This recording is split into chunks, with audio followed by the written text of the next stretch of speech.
ህዳሴን በሚመለከት እንደተባለው ብዙ ዋጋ የተከፈለበት ነው። ቢበዛ በሚቀጥሉት 6 ወራት በጋራ ሪቫን እንቆርጣለን።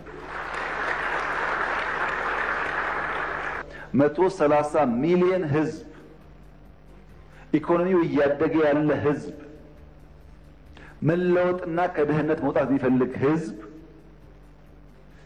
ጫፉ ተሰምሮለት ተዘግቶ እስር ቤት ሊቀመጥ አይችልም።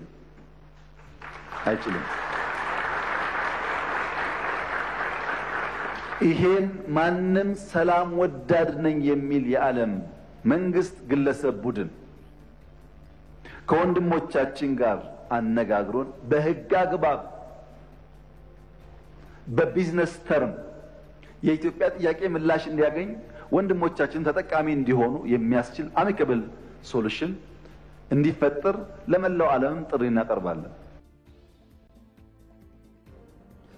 ጠቅላይ ሚኒስትር አብይ አህመድ የመንግስትን ያለፉ ወራት የዕቅድ አፈጻጸም አስመልክቶ ከምክር ቤቱ አባላት ለቀረቡላቸው ጥያቄዎች የሰጡትን ምላሽና ማብራሪያ ተከትሎ የተቀነጀበውን ነበር እየተከታተል ነው። ጤና ይስጥልን፣ እንደምንላችኋል ክቡራትና ክቡራን ተመልካቾቻችን። ከኢትዮጵያ ቴሌቪዥን በቀጥታ ወደ እናንተ እየደረሰ የሚገኘው የዛሬ መጋቢት 11 2017 ዜና ኢትዮጵያ በክፍል 2 የምክር ቤቱን ውሎ በስፋት ሊዳስስ ተመልሷል። በዜና ኢትዮጵያ ሰፊ ቆይታን እናደርጋለን። መግቢያችን ላይ እንዳልናችሁ የኢፌዴሪ ጠቅላይ ሚኒስትር አብይ አህመድ ዛሬ በሕዝብ ተወካዮች ምክር ቤት ቀርበው የሰጡትን ምላሽና ማብራሪያ መነሻ በማድረግ ሰፊ ጉዳዮችን እያነሳን ቆይታ እናደርጋለን። ዜና ኢትዮጵያን እየመራን ከዋናው ስቱዲዮ መታሰቢያ ደረጀና ጌታቸው ይግዛው ቆይታ እናደርጋለን። ባነሳነው ጉዳይ ላይ እንዲሁም ደግሞ በሌሎች ሁነቶችም ላይ ባልደረቦቻችን ተገኝተዋል።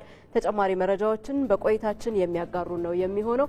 በዛሬው የምክር ቤቱ ውሎ የተነሱ ሀሳቦችን ጠቅለል አድርገው ባልደረቦቻችን ሰለሞን አበጋዝና ማህሌት ታደለ ወደ በኋላ ላይ መረጃዎችን ያጋሩናል። አባዲ ወይናይ ከዚሁ ከአዲስ አበባ የምስራቅ አፍሪካ ሀገራት የጥበባትና ባህል ፌስቲቫል ዛሬ በአዲስ አበባ ይጀምራል። ያለው ዝግጅት ምን ይመስላል በሚለው ጉዳይ ላይ ተጨማሪ መረጃዎችን ያጋራናል። ወደ ባህር ዳር እንሻገራለን። ራሄል ፍሬው በአማራ ክልል የመኸር ዝግጅት ምን ይመስላል በሚለው ጉዳይ ላይ መረጃ ይዛ እየጠበቀችን ነው የምትገኘው። ከዛ በተጨማሪ ሳሙኤል ወርቃየው የአማራ ክልል ብልጽግና ፓርቲ ጽህፈት ቤት የ2017 የ8 ወራት አፈጻጸም ግምገማ መድረክ እየተካሄደ ነው የሚገኘው። መድረኩን ተከታትሏል። ምን ጉዳዮች ተነሱ የሚለውን በቆይታችን የሚያጋራን ይሆናል። ከዚህ ባሻገር በዛሬው የሕዝብ ተወካዮች ምክር ቤት ውሎ ላይ ተጨማሪ ሀሳብና ማብራሪያ የሚሰጡን እንግዳም ወደ ኋላ ላይ እንጋብዛለን። ጉዳዩን በስፋት እንመለከተዋለን። አብራችሁን ሆነው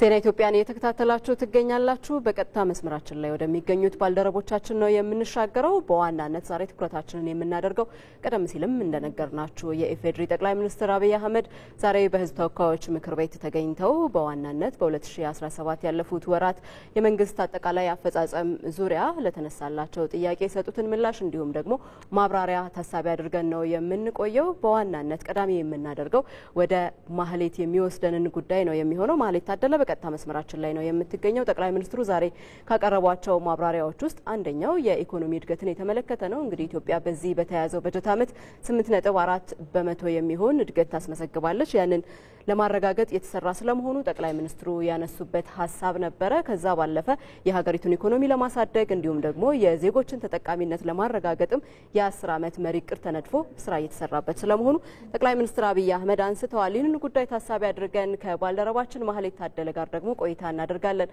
ማህሌት እንዴት ውለሻል? የጠቅላይ ሚኒስትሩን የዛሬ በሕዝብ ተወካዮች ምክር ቤት የነበራቸውን ቆይታ ቦታው ላይ ተገኝተሽ ትከታተይ ነበርና እንደው የኢትዮጵያን የማልማት ፍላጎትና በቀጣይ ኢኮኖሚያን ለማሳደግ ይሰራሉ የተባሉ ዋና ዋና ጉዳዮች ምንድን ናቸው?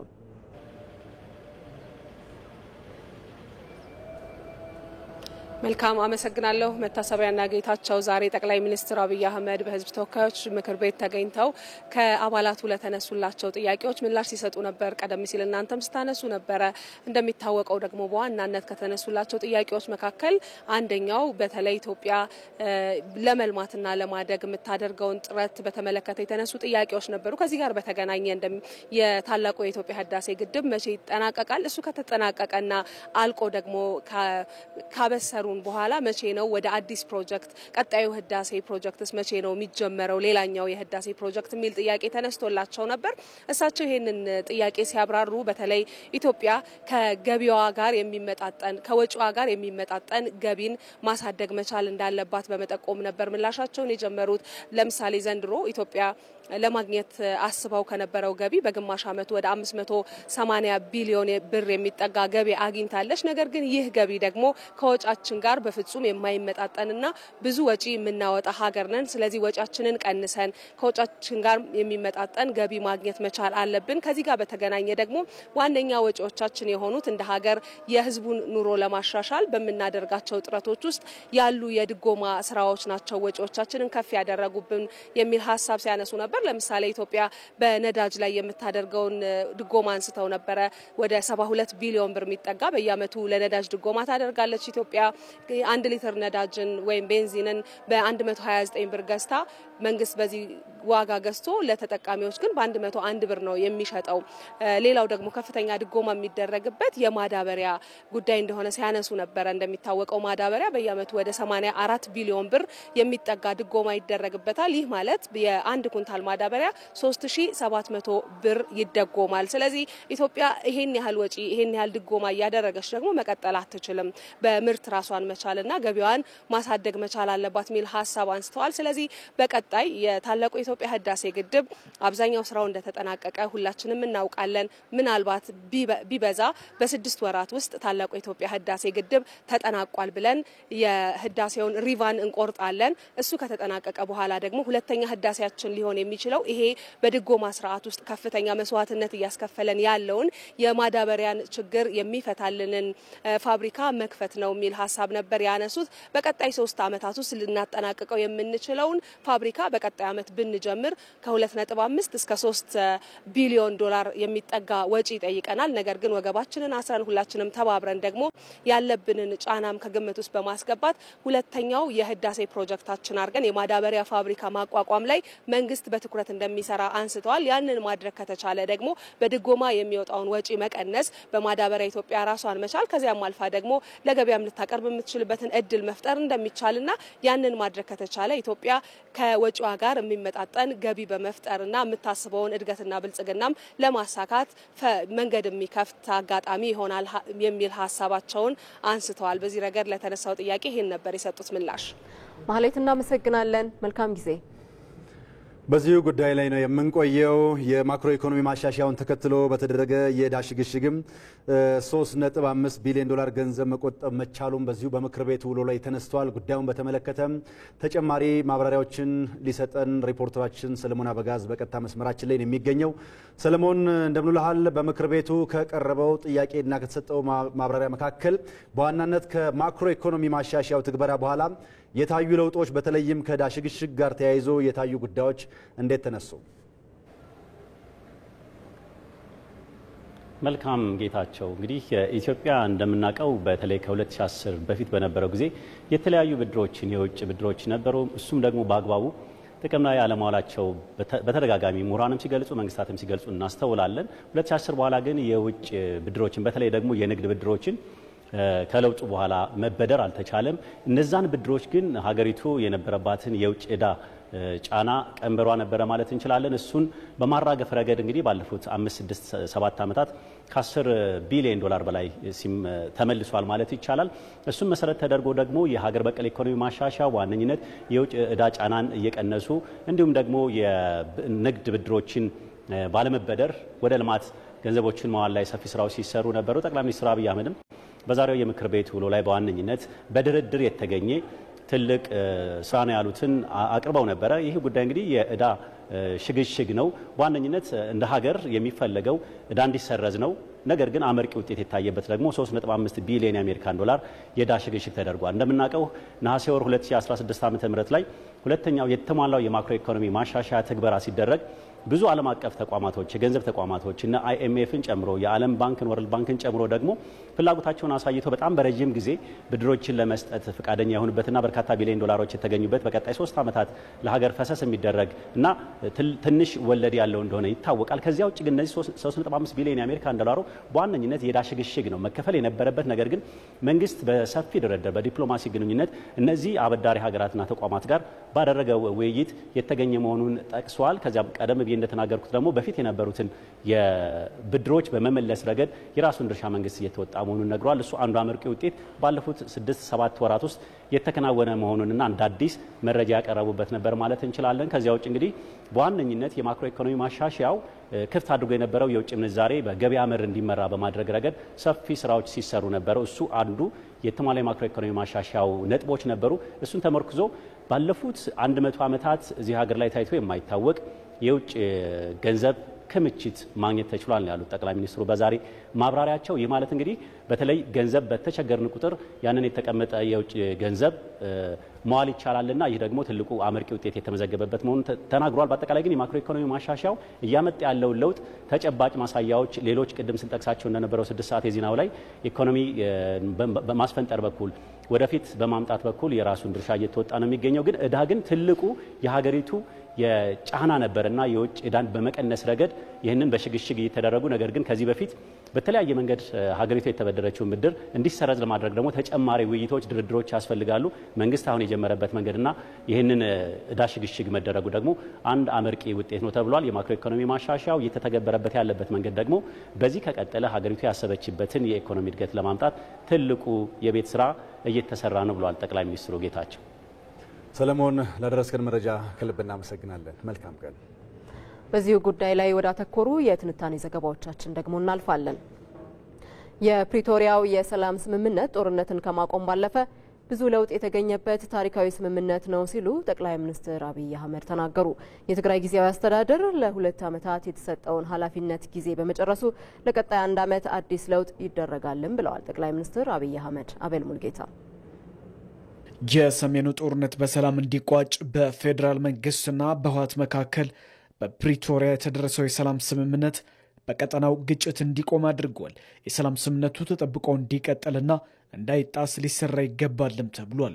አካባቢው እንዳይረጋጋና በትግራይ ክልል የልማት ስራዎች በአግባቡ እንዳይሰሩ በማድረግ የሚታየው እንቅስቃሴ አሁንም የመንግስት ትኩረትን የሚሻ መሆኑን የህዝብ ተወካዮች ምክር ቤት አባላት ለጠቅላይ ሚኒስትር አብይ አህመድ በጥያቄያቸውም አቅርበዋል። የስልጣን ሱስ የትግራይ ህዝብ እረፍት በመንሳት ሰላም እንዳይኖር የፕሪቶሪያ ስምምነት እየጣሱ ይገኛል። አደብ እንዲገዙ መደረግ አለበት የማምናለሁ። መንግስትም ማስተናገድ ያለበት በፕሪቶሪያ በተፈረመው መሰረት ነው። ተደራዳሪ የፌዴራል መንግስት ጨምሮ ብልጽግና ጨምሮ በትግራይ የሚንቀሳቀሱ ኃይሎች ያካተተ ክልሉ የሚመራው ጤነኛ አደረጃጀት መፈጠር ያለበት ይመስለኛል። ክቡር ጠቅላይ ሚኒስትር ይህንን የእርሶ ትኩረት የሚሻ ይመስለኛል። የፕሪቶሪያ ስምምነት በሰሜኑ ሀገራችን ክፍል ያስገኘው ሰላም እፎይታ የሚሰጥ ሲሆን በስምምነቱ መሰረት ዘላቂ ሰላምን ለማረጋገጥ የሚያስችሉ ተግባራዊ ሊደረጉ የሚገባቸው የስምምነት ነጥቦቹ ተግባራዊነት በምን ደረጃ ላይ ይገኛል? ከምክር ቤት አባላቱ ለቀረቡ ጥያቄዎች ምላሽና ማብራሪያ የሰጡት ጠቅላይ ሚኒስትሩ የፕሪቶሪያው ስምምነት ታሪካዊና ሰላምን የማስቀደም ቁርጠኝነት የታየበት መሆኑንም አንስተዋል። በርካታ ስኬቶችም ተመዝግበውበታልም ተብሏል። ፕሪቶሪያ ታሪካዊ ስምምነት ነው። ለብዙዎች ልምድ የሚሰጥ ስምምነት ነው። ያለቀ ጦርነት ያሸነፍነውን ጦርነት ነው አቁመን ሰላም ያመጣ ነው። ለሰላም ያለንን ከፍተኛ ጉጉት በኢትዮጵያ ታሪክ ውስጥ ማንም ሰው ቢያገላብጥ መንግስት እየተዋጋ እያሸነፈ መቀሌ ለመቆጣጠር 1 ቀን 2 ቀን ሲቀረው ለሰላም ድርድር አይቀመጥም። የለም በኢትዮጵያ ታሪክ ውስጥ ድርድሩን በጣም ከፍተኛ ጠቀሜታዎች አምጥቷል። ባለፉት 2 ዓመታት ምንም አይነት ውጊያ አልነበረም። ትልቅ ነገር ነው። የትግራይ ህዝብ በውጊያው ጊዜ ሰርቪስ አያገኝም። መብራት አልነበረውም። ባንክ ሰርቪስ አያገኝም። ትራንስፖርት ሰርቪስ አያገኝም። በርካታ ችግሮች ነበሩት። መንግስት እንደ መንግስት ፈርሷል። ያን መልሶ የሚያቋቁምና ቤዚክ ሰርቪሶች ፕሮቫይድ የሚያደርግ ኢንትሪም አስተዳደር መፈጠሩ በጣም ጠቃሚና ውጤታማ ተደርጎ ይወሰዳል። በስምምነቱ መሰረት በበቂ ሁኔታ ያልተፈጸመው ትጥቅ የማስፈታት ተግባር ሲሆን ይህም ለክልሉ ብዙ ኢኮኖሚያዊ ጉዳት አለውም ብለዋል።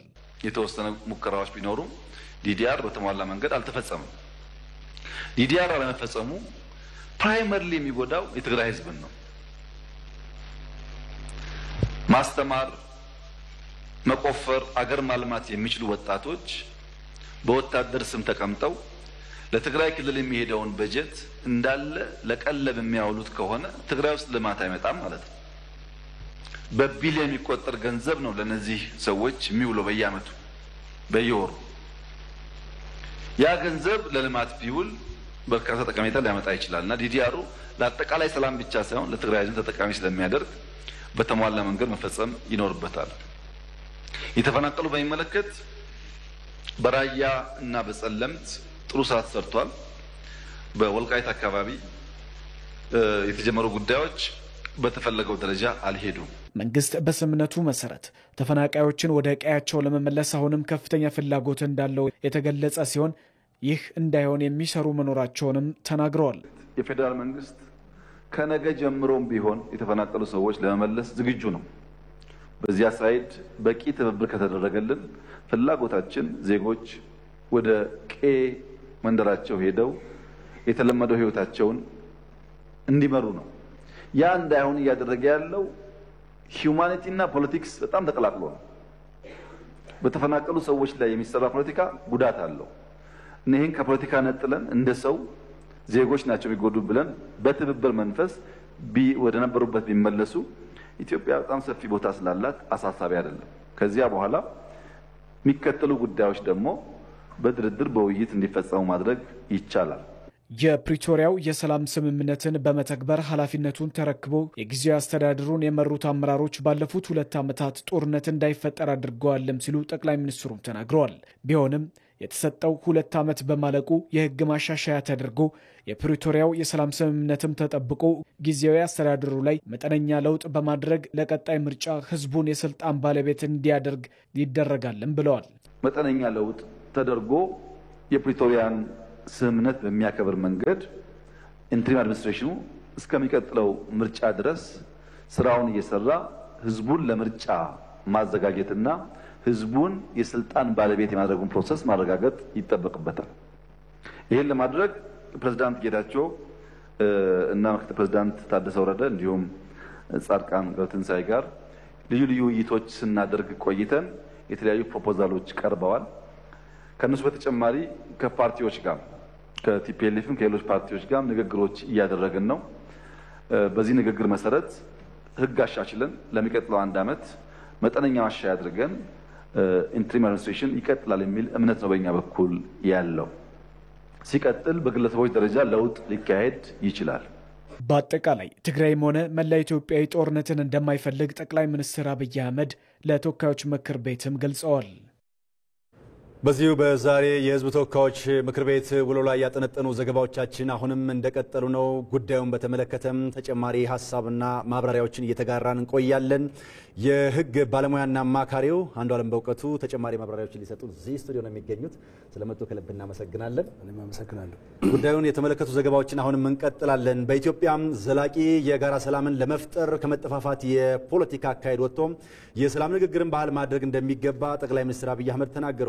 እንደ ሀገር ከግጭት ወጥቶ ሰላምን ለማረጋገጥ መንግስት በተደጋጋሚ የሰላም እርምጃዎችን በመተግበር ቁርጠኝነቱን እያሳየ ነው ብለዋል። ይመራደም ይህንኑ ጉዳይ ከአፍታ በኋላ እንመለስበታለን። ክቡራን ተመልካቾቻችን ከአፍታ በኋላ ከእንግዳችን ጋር ሀሳቦችን እንጋራለን።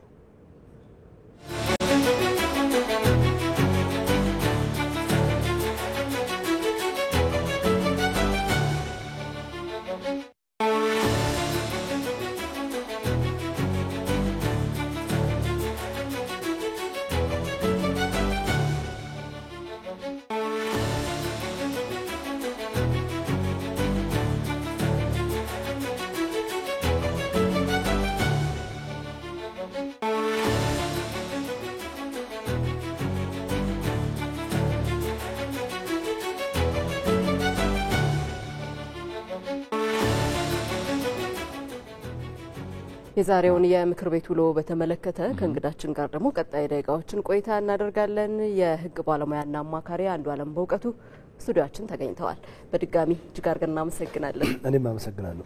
የዛሬውን የምክር ቤት ውሎ እየተከታተልን ነበረ። እንግዲህ ብዙ ሀሳቦች የተነሱበትም ነበር ማለት እንችላለን። የተወሰኑትን ግን ካለን ሰዓት አንጻር ለማንሳት እንሞክራለን። እንግዲህ ኢትዮጵያ በውስጥም ይሁን በውጪ ወደ ጦርነት የመግባት ምንም አይነት ፍላጎት የላትም ሲሉ ጠቅላይ ሚኒስትር አብይ አህመድ ሲያነሱ ነበር ሀሳባቸውን። ከዛ በተጨማሪ ደግሞ ይሄ ሰላምና ጸጥታን ማስከበር ላይ ኢትዮጵያ እንደ ሀገር ትኩረት ታደርጋለች ከዚህም በኋላ የሚለውን ነገር ከሀገራዊ ምክክሩም ጋር ያያያዙ በተለያዩ መልኮች ሲያነሱት ነበር።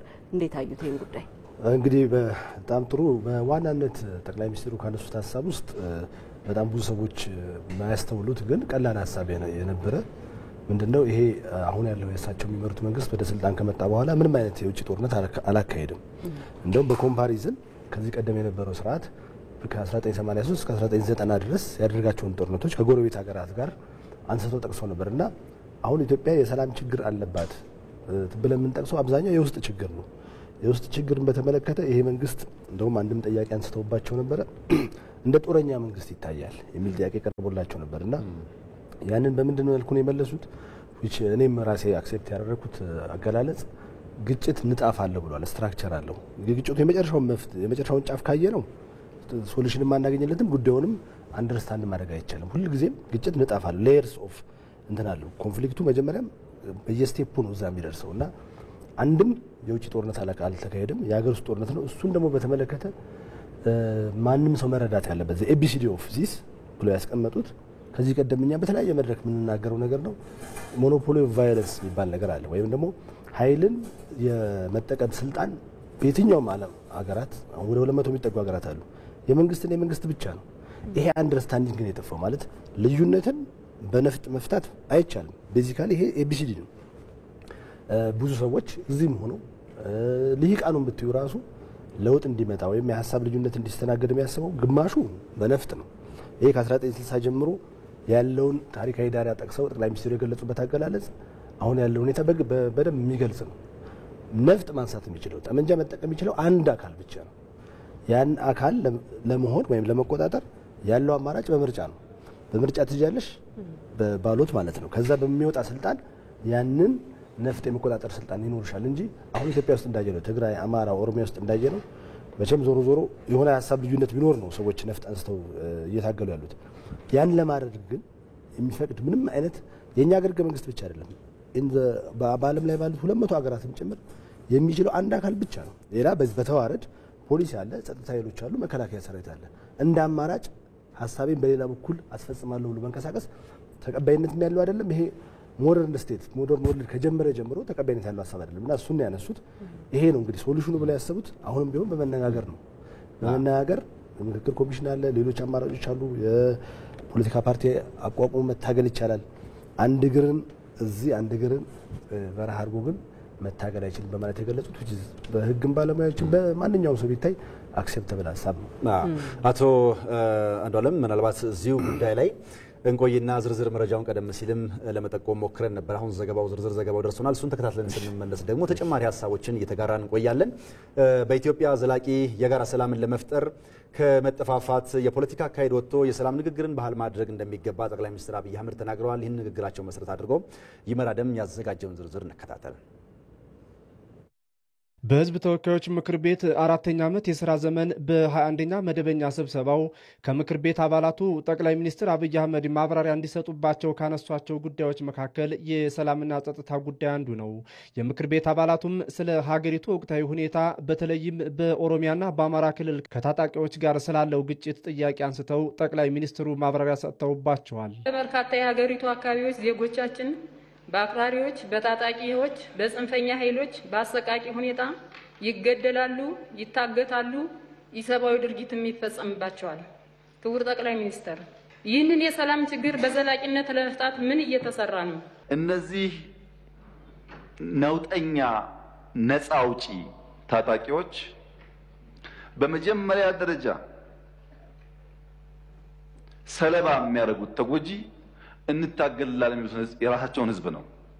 ስለምታገልልህ አግታለሁ፣ ስለምታገልልህ ገለሃለሁ፣ ስለምታገልልህ ሳትፈቅድልኝ ገብቼ ቆርሼ እበላለሁ፣ እደፍራለሁ። እኔም ማድረገው ማንኛውም ነገር ታጋይ ስለሆንኩ ሆሊ ነው፣ ሐላል ነው፣ ይፈቀዳል ብሎ ያስባሉ። ይሄ ኦሮሚያም አለ፣ አማራም አለ፣ ትግራይም ሁሉም ጋር ነው ያለው። ለአማራ ሲባል ለኦሮሞ ሲባል መልሶ ኦሮሞና አማራን የሚያርድ ነውጠኛ ፋይዳ የለውም ማለት ነው። በሰሜን ሀገራችን ክፍል ሰላም ከጠፋ ከራርሟል። በአማራ በገጠር ወረዳዎች ትምህርት የለም፣ አመራር ይሞታል፣ ዜጎች ስጋት ላይ ናቸው። የምድርም የአየር ውጊያ አለ።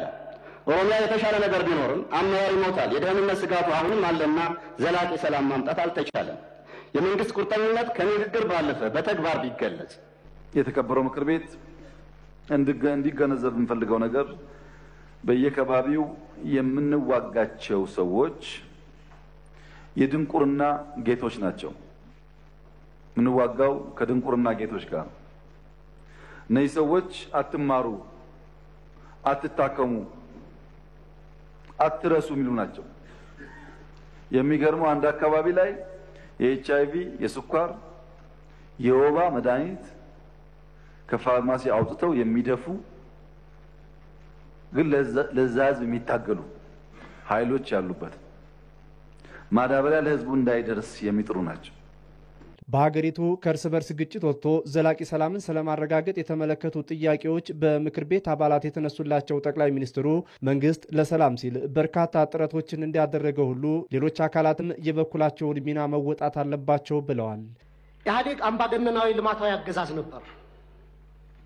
ወደ ብልጽግና ያደረገው መለወጥ ወይም ሜታሞርፊስ ደግሞ የሙሉ ጊዜ ጦረኛና እልቂት ጠማቂ አገዛዝ እንዲሆን አድርጎታል። በመደማመጥና ሰጥቶ መቀበል መርህ ላይ ተመስርተን አገራዊ ልዩነቶችን በማጥበብ ሁሉን አካታች ወደሆነ ማህበረሰባዊ መግባባትና ፖለቲካዊ ስምምነት ወይም ፖለቲካል ሴትልመንት ከማምራት ይልቅ ብልጽግና ፓርቲ በሚከተለው ጠቅላይ አገዛዝ ወይም ቶታሊታሪያን ሊደርሺፕ ምክንያት ሰላም ከራቀን ከራረም። ይህን ጦር ሰባቂ መንግስት በዚህ ልክ ክሪቲሳይዝ ሲያደርጉት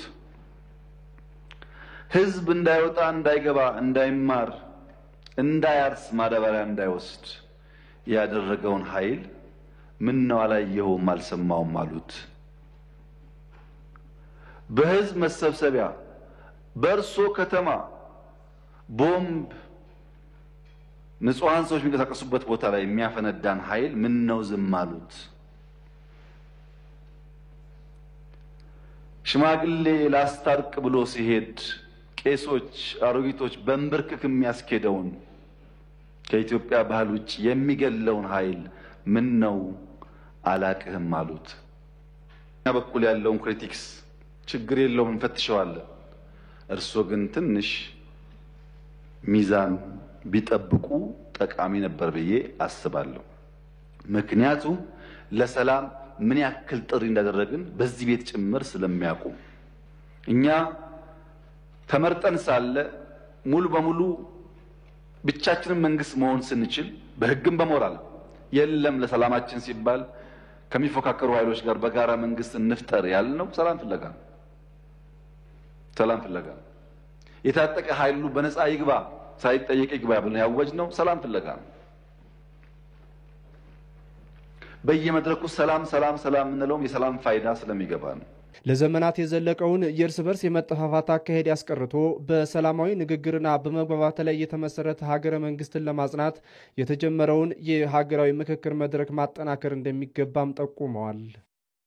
በዛሬው የህዝብ ተወካዮች ምክር ቤት ውሎ ጠቅላይ ሚኒስትር አብይ አህመድ ባለፉት ወራት በዚህ በ2017 በጀት ዓመት የተከናወኑ ዋና ዋና ጉዳዮችን ሪፖርት አቅርበዋል። ከዛ ባለፈ ለተነሱላቸው ጥያቄዎች ምላሽና ማብራሪያን በስፋት ሰጥተዋል። ዋና ዋና ጉዳዮቹ ምንድናቸው ብለን ለይተን አሃዛዊ መረጃዎችን ደግሞ ልናጋራችሁ ነው። አሃዛዊ መረጃዎቹን ይዞ ባልደረባችን ብሩክ ተስፋዬ እዚህ ስቱዲዮ ነው ያለው። እንዴት ቆይተሃል ብሩክ? እንዴት ዋላችሁ? ጌታቸውና መታሰቢያ። በየዘርፉ ዛሬ ጠቅላይ ሚኒስትር አብይ አህመድ ሰፊ ጉዳዮችን ሲዳስሱ ነበርና ያንተ መረጃዎች ምን ላይ ነው የሚያተኩሩት? መጀመር እንችላለን። መልካም አመሰግናለሁ። እንግዲህ ጠቅላይ ሚኒስትር አብይ አህመድ በዛሬው ዕለት ለምክር ቤት አባላት የተለያዩ አበይት ጉዳዮች ላይ አህዛዊ መረጃዎችን አካተው መረጃዎችን ሰጥተዋል። በተለይም ኢኮኖሚካል ወይም ደግሞ ኢኮኖሚያዊ በሆኑ ጉዳዮች ላይ ያነሷቸውን ነጥቦች ስንመለከት የዓለም አቀፍ የፋይናንስ ተቋማት ትንበያን እንደመነሻ አንስተውት ነበረ። 4.2 በመቶ እድገት ከሳህራ በታች ያሉ የአፍሪካ ሀገራት ያስመዘግባሉ የሚል ትንበያ ባለፈው ዓመት እንደነበር ጠቅሷል። በዚያው ዓመት ግን ኢትዮጵያ ወደ 8.1 በመቶ የኢኮኖሚ እድገትን አስመዝግባለች። ይህም እንግዲህ ስንመለከተው ከትንበያው ከእጥፍ በላይ የኢኮኖሚ እድገት ማስመዝገብ መቻሏን የሚያመላክት ነው። ዘንድሮ ወደ 8.4 በመቶ የኢኮኖሚ እድገት እንደምታስመዘግብ ትንበያው ያመላክታል። በቀሪ ጊዜያት በሚሰሩ ስራዎች ይህንን የኢኮኖሚ እድገት ትንበያና እቅድ ለማሳካት ኢትዮጵያ በብርቱ እየሰራች ነው። ሊሳካ የሚችልበት አግባቦች ስለመኖራቸው ጠቅሷል። ለአብነት ታዲያ ይህንን የኢኮኖሚ እድገት በምን መልኩ ነው አሳክተን እውን ልናደርገው የምንችለው የሚለውን በማሳያነት ሲጠቀስ በግብርናው መስክ ያለውን መመልከት እንችላለን። በአነስተኛ የአርሶ አደሮች ማሳ ላይ የነበረ የሰብል ሽፋን አነስተኛ ነበር። እንግዲህ 17.5 ሚሊዮን ሄክታር ወደ 20.5 ሚሊዮን ሄክታር እንግዲህ ይህንን ማሳደግ የተቻለበት እድልን እንመለከታለን። በኩታ ገጠም እርሻ እንግዲህ እስካለፈው ዓመት ድረስ ወደ 8.7 ሚሊዮን ሄክታር በኩታ ገጠም የምንለው በክላስተር አርሶ አደሮች የተበጣጠሱ ማሳዎቻቸውን በጋራ በእርሻ ወቅትም በዘር ወቅትም እንዲሁም ምርት በመሰብሰብ ወቅትም በጋራ የሚሰሩበት ነው። ዘንድሮ ወደ 11.8 ሚሊዮን ሄክታር በማሳደግ ይህንን አሃዝ ለማሳደግ እንደሚቻል ነው እንግዲህ የተጠቀሰው። በግብርና ውስጥ ካሉት በዋናነት ኢትዮጵያ በብርቱ እየሰራችባቸውና ውጤት እያስመዘገበችባቸው ካሉት ዘርፎች መካከል ስንዴን በአብነት ማንሳት ይቻላል። በመኸር እንግዲህ ወደ 4.2 ሚሊዮን ሄክታር ስንዴ መሸፈን ተችሏል። በበጋ መስኖ ወደ 3.5 ሚሊዮን ሄክታር ታርሷል። በድምሩ ስናየው ከ7.7 ሚሊዮን ሄክታር በላይ መሬት በስንዴ ሰብል መሸፈን መቻሉን እንመለከታለን። ይህ አጠቃላይ ምን አይነት ምርትን ወይም ምን ያህል ምርትን ያስገኝልናል ብንል ከ300 ሚሊዮን ኩንታል ምርት በበጋም በመስኖም ከሚመረተው የስንዴ ምርት ማግኘት ይቻላል። ታዲያ ይህ ኢትዮጵያን በአፍሪካ ደረጃ በተለይም በስንዴ አምራችነት ቁንጮ ላይ ወይም ደግሞ በአንደኝነት እንዳስቀመጣት ጠቅላይ ሚኒስትሩ ለምክር ቤቱ በሰጡት ማብራሪያ አንስተዋል። ሌላው ኢትዮጵያ በግብርናው ዘርፍ የምትታወቅበት አበይቱ ጉዳይ ቡና ነው። እንግዲህ ሁላችንም ከየቤታችን ጀምሮ የምንቀምሰው ከጓሯችን የምንቆርጠው ቡና እስከ ዓለም አቀፍ ገበያዎች ድረስ እጅግ ተወዳጅ እንደሆነ ይታወቃልና በዚህ ረገድ እስከ ለውጡ ማግስት ድረስ ከዚህ በፊት የነበረው ከ700 ሚሊዮን ዶላር በላይ ያልዘለለ ነበረ። ባለፈው ዓመት በተሰራው ስራ ከ1.4 ቢሊዮን ዶላር በላይ ጭማሪን ወይም ኤክስፖርት ማድረግ ተችሏል። ጭማሪው ምን ያክል እንደሆነ እንግዲህ መመልከት ይቻላል። አሃዛዊ መረጃውን ስንመለከተው ባለፉት 8 ወራት 1.2 ቢሊዮን ዶላር ጭማሪ እንዳለው መመልከት እንችላለን። ይህ እንግዲህ ከለውጡ በፊት ከነበረው ኦልሞስት ለእጥፍ በቀረበ መልኩ ወደ ውጭ መላክ መቻሉን ያመላክተናል። ዘንድሮ ወደ 2 ቢሊዮን ዶላር ቡና እንግዲህ ወደ ውጭ ለመላክ እቅድ ተይዟል። በቀሪዎቹ 4 ወራት ብርቱ ስራዎች እንደሚሰሩ ጠቅላይ ሚኒስትሩ አንስተዋል። የግብርናው ዘርፋችንን በተለይ የአፈር አሲዳማነትን ማከም እንዲሁም ደግሞ ምርጥ ዘሮችን በተሻለ መልኩ ለአርሶ አደሮቹ ማቅረብ፣ የአርሶ አደሩ ምርትና ምርታማነት ማሳደግ፣ ያልታረሱ መሬቶችን ማስፋት ወይም ደግሞ ለእርሻ መሆን የሚችሉትን መሬቶች ማስፋት እንዲሁም ደግሞ ሜካናይዝድ ለሆነ የእርሻ ስርዓት አመቺ የሆኑ መሬቶችን ደግሞ በስፋት መጠቀም ኢትዮጵያ የግብርናዋን አቅም ሊያሳድግላት እንደሚችል ጠቅሰዋል። ኢትዮጵያ በየአመቱ እንግዲህ ወደ 24 ሚሊዮን ኩንታል ያክል የማዳበሪያ ነው የሚያስፈልጋት። በየቀኑ 150 ሺህ ኩንታል ማዳበሪያ እየተጓጓዘ ስለመሆኑ ነው ጠቅላይ ሚኒስትሩ ያነሱት። በሚቀጥሉ 3 ዓመታት ግን ከውጭ እያስገባን ጥገኞች ሆነን መቆየት ሳይሆን ልክ እንደ ስንዴው አንድ በብርቱ ለውጥ ልናሳይ የምንችልበት ምርት ተብለው ከተጠቀሱት ውስጥ አንዱ ማዳበሪያ ነውና በማዳበሪያ ከ2.5 ቢሊዮን ዶላር እስከ 3 ቢሊዮን ዶላር ወጪን በመገንባት እንግዲህ ጠቅላይ ሚኒስትሩ እንዳነሱት በተለይም ከህዳሴ ግድብ ቀጥሎ ሁነኛ ፕሮጀክት ሆኖ ዚዮ በሀገር ውስጥ ማምረት የሚቻልበትን አቅም ለመፍጠር ተችሏል። እንግዲህ እነዚህ በድምሩ ስናያቸው በኢኮኖሚውም በፖለቲካውም በማህበራዊ ረገዱም ኢትዮጵያን ከፍ ወዳለ ደረጃ ለማሸጋገር ትልቅ አንድምታ ያለው ነው። በኢንዱስትሪው ዘርፍ ብንመለከት በተለይ ኢንዱስትሪ ማነቆች የሚባሉት የኃይል አቅርቦት፣ የግብአት እጥረቶች ለኢንዱስትሪው ዘርፍ እንዲሁም የውጭ ምንዛሪ አቅርቦት ዋና ዋና ችግሮች ተብለው ከሚጠቀሱት ውስጥ ናቸው። የውጭ ምንዛሪ አቅርቦቱን ለማሻሻል ተችሏል። የኃይል አቅርቦቱን ደግሞ ከ47 በመቶ ወደ 61 በመቶ ማሳደግ የተቻለበት እድል አለ። በዚህ ዓመት እንግዲህ ከ55 በላይ አዳዲስ ፋብሪካዎች ወደ ስራ ገብተዋል። ከ120 በላይ ፋብሪካዎች አዳዲስ ፈቃድን አውጥተዋል። እንግዲህ በምርታማነትም በሰው ኃይል ቅጥርም እንዲሁም ደግሞ አጠቃላይ በኢኮኖሚው ረገድ የሚኖራቸው አበርክቶ ግሩም እንደሚሆን ይጠበቃል። ለኢንዱስትሪው የኃይል አቅርቦት 50 በመቶ ነው እንግዲህ ጭማሪ የተደረገው። ተደጋጋሚ ጥያቄያቸው ነበር። በሀገር አቀፍ ደረጃ የኃይል አቅርቦት ወደ 47 በመቶ ስለመጨመሩ ማንሳት እንችላለን። በአገልግሎት ዘርፍ የኢትዮጵያ አየር መንገድ የአፍሪካ ኩራት ነው። አፍሪካን እንዲሁም ደግሞ አፍሪካን ከሌሎች ዓለም አቀፍ ሀገራት ጋር ጭምር በማስተሳሰር ትልቅ አበርክቶ ያለው ነው። አገልግሎቱን በማሻሻል ቀልጣፋ አገልግሎቱን በመስጠት መዳረሻዎቹን በመስፋት እንዲሁም ደግሞ የጭነት አገልግሎቱና ሌሎች መሰል አገልግሎቶችን በማሻሻል ተጠቃሽ የሆነ ለውጥ ማምጣት የቻለ ነው። እንዲሁም ኢትዮጵያ የተለያዩ መርከቦች እንዳሏት ይታወቃል። በዚያም ረገድ ባቡር ትራንስፖርቱም አሁን በተሻለ ሁኔታ እድገት እየታየበት ካለው ውስጥ ነው። ቱሪዝም ኢትዮጵያ በርካታ ተፈጥሯዊና ሰው ሰራሽ መስህቦች ያሏት ሀገር ነች። በተለይ አዲስ አበባ በዚህ ባሳለፍናቸው 8 ወር ውስጥ እንግዲህ ከ80 በላይ ዓለም አቀፍ ጉባኤዎችና ስብሰባዎችን ማስተናገድ ችላለች። ይህንን ልታስተናግድ የቻለችው እንዲሁ አይደለም። ኢትዮጵያ ባላት ዓለም አቀፍ ተጽዕኖ ፈጣሪነት እንዲሁም ደግሞ በቱሪስት መስህቦቿም ጭምር ነው ማለት እንችላለን። በገቢ ረገድ ባለፉት 8 ወራት ከ580 ቢሊዮን ብር በላይ ገቢ መሰብሰብ ተችሏል። አጠቃላይ ከጠቅላላ ሀገራዊ ምርት እድገት አንጻር ስንመለከተው 7 በመቶ የሚሆነውን ያክል ገቢ መሰብሰብ ይገባታል ኢትዮጵያ።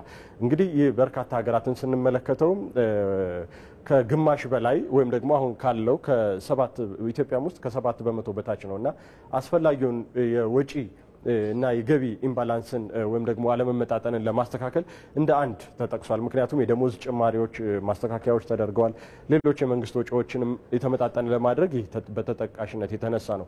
በጠቅላላ ግን በግብርና በኢንዱስትሪና አጠቃላይ በአገልግሎት ዘርፉ በድምሩ የታቀደው 8.4 በመቶ ቀደም ሲል የተጠቀሱትን አሃዛዊ ጉዳዮችን ለማሳካት መንግስት በብርቱ ይሰራል። በቀሪ 4 ወራትም ሰፊ ስራዎችን በመስራት ይሳካል የሚሉ ትንተናዎችን እንዲሁም መረጃዎችን ነው ጠቅላይ ሚኒስትሩ ለምክር ቤት አባላት ያቀረቡት። እናመሰግናለን ብሩክ፣ ሰፊ ቆይታ አድርገናል። መልካም ጊዜ። ጥሩ ጊዜ ተመኝቻለሁ። ተወዳለም አሁንም እንቀጥላለን። አሁን ደግሞ የባህር በርን የተመለከተውን ጉዳይ እንመልከት።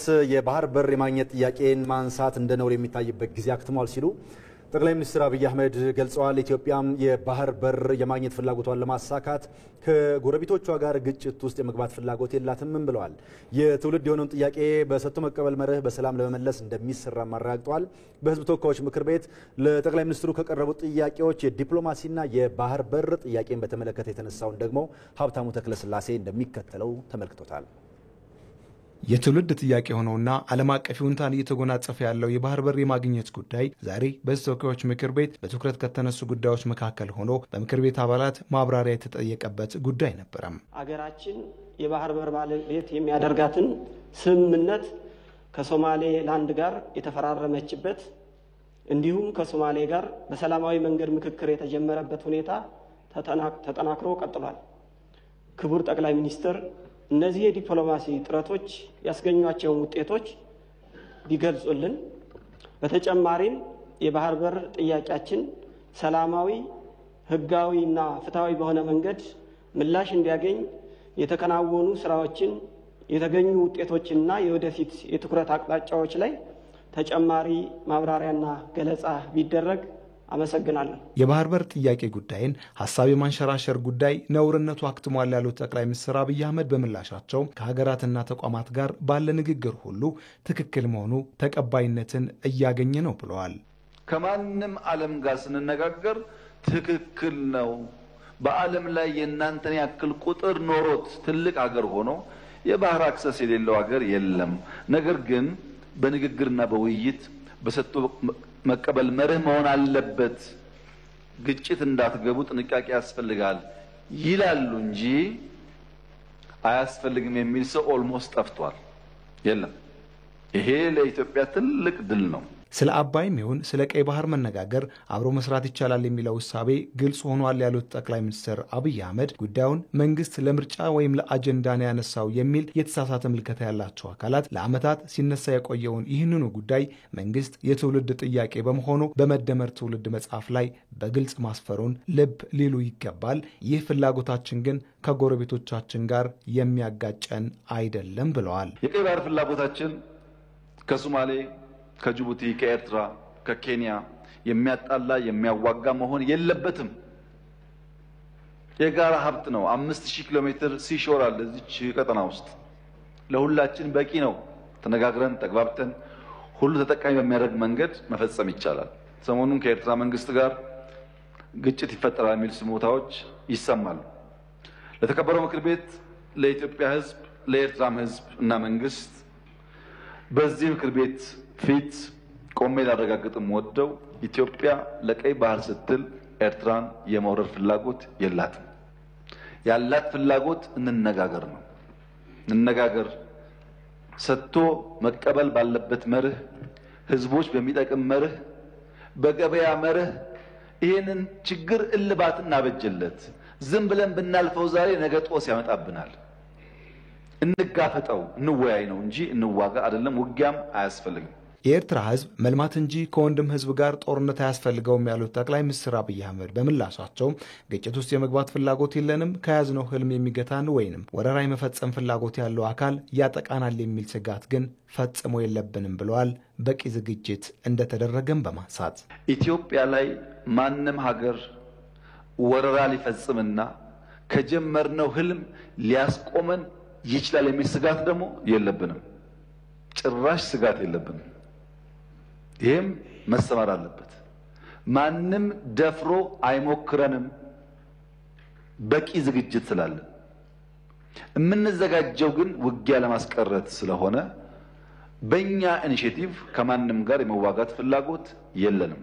እንደምታስታውሱት ሶማሊያ ጋር ይዋጋሉ የሚባል በጣም ብዙ ንግግሮች ነበሩ። የፈታንበት መንገድ አይታችኋል።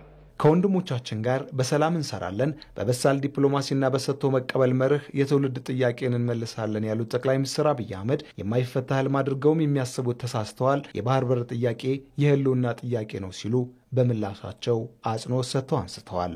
ብልጽግና ኖረ አልኖረ፣ ይሄ ምክር ቤት ኖረ አልኖረ 130 ሚሊዮን ህዝብ፣ ኢኮኖሚው እያደገ ያለ ህዝብ፣ መለወጥና ከድህነት መውጣት የሚፈልግ ህዝብ ጫፍ ጫፉ ተሰምሮለት ተዘግቶ እስር ቤት ሊቀመጥ አይችልም።